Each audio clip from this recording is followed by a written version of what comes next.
Thank you, Mr. President. A lot has been said. Now let me underline, and to Mr. Busuttil and the President in Office in particular, that by withholding our consent on the interim agreement, the security of European citizens is not being compromised. And I think it's very unfair to use it as a formal argument.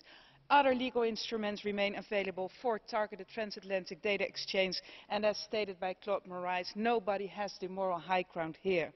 So now with regard to the USA letter, that letter is obviously appreciated, no doubt about that. But to state that Parliament's views will be heard, considered and responded to is a bit weak, isn't it? It's very non-committal. And also it stated that only provided this interim agreement remains in force, which I consider as pure blackmail. I'm getting angry and I'm sorry for this, but this debate is getting on my nerves slowly. TFTP is not and cannot be considered to be consistent with the strongest European traditions on civil liberties. It must be seen, and I want that acknowledgement, as a departure from European law and practice. I said this before and I want to hear it again.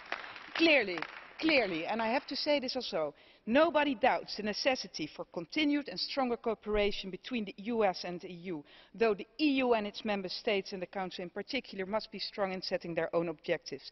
In that respect, Parliament and Council are not in tune yet.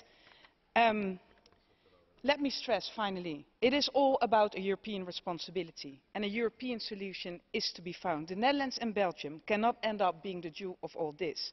I listened carefully to your statement, to the request for more time, and I'm willing to refer that request to the Conference of Presidents, but you didn't give me the reassurances I was looking for. It was too vague. I do, however, transfer your request to the Conference of Presidents that will meet later this afternoon. Thank you very much.